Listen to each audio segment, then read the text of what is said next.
welcome.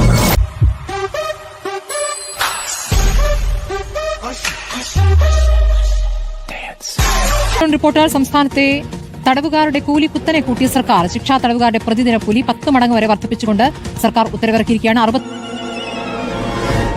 63 രൂപയുണ്ടായിരുന്ന വേതനം 520 രൂപയായും 127 രൂപ എന്നത് 560 രൂപയായും 152 രൂപ എന്നത് 620 രൂപയായും കൂട്ടിയിരിക്കുന്നു. 4 സെൻട്രൽ ജയിലുകളായി കഴിയുന്ന 3000-ലധികം തടവുകാർക്ക് ഈ ആനുകൂല്യം ലഭിക്കും.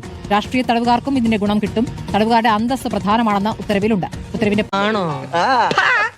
സ്മൃതി, ഇതിലൊരു പ്രധാനപ്പെട്ട കാര്യമുള്ളത്, സംസ്ഥാനത്തെ സെൻട്രൽ ജയിലുകളിൽ രാഷ്ട്രീയ തടവുകാർ ഉൾപ്പെടെ ഏതാണ്ട് 3000-ലധികം തടവുകാരുണ്ട്. ആ തടവുകാർക്കെല്ലാം ഇതിന്റെ ഗുണം കിട്ടും എന്നുള്ളതാണ്. കണ്ണൂർ 520 രൂപ എല്ലാ ചെലവുകളും കഴിച്ച് ജയിലിൽ കിട്ടും എന്നുള്ളതാണ്. നമ്മുടെ നാട്ടിൽ ഒരു സാധാരണ കൂലിപ്പണിക്ക് പോകുന്ന ഒരാൾക്ക് എല്ലാ ചെലവുകളും കഴിച്ചാൽ ഏതാണ്ട് 1000 രൂപയ്ക്ക് താഴെ മാത്രമേ കിട്ടൂ എന്ന കാര്യവും ഇതിനോട് കൂട്ടിയോജിപ്പിച്ച് പറയേണ്ടതുണ്ട്. എന്തായാലും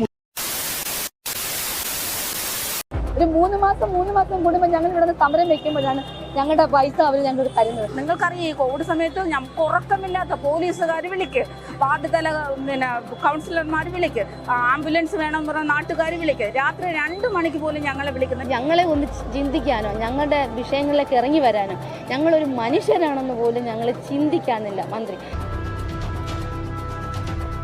ഇനിയെങ്കിലും സർക്കാർ ഈ ഈഗോ എല്ലാം മാറ്റി വെച്ചിട്ട് ഞങ്ങളെ കാണണം, കണ്ണ് തുറക്കണം. ആശാവർക്കർമാർക്ക് നിലവിൽ കിട്ടുന്നത് പരമാവധി കിട്ടാൻ സാധ്യതയുള്ളത് 13,260 രൂപയാണ്. ഉത്തരവിൽ പറയുന്നത് തടവുകാർക്ക് ഒരു അന്തസ്സുണ്ടാകണം, അവരുടെ കുടുംബത്തോടുള്ള ബാധ്യത അവർക്ക് നിറവേറ്റാൻ കഴിയണം എന്നൊക്കെയാണ് ഉത്തരവിൽ പറഞ്ഞിരിക്കുന്നത്. എന്താ അടിപൊളി.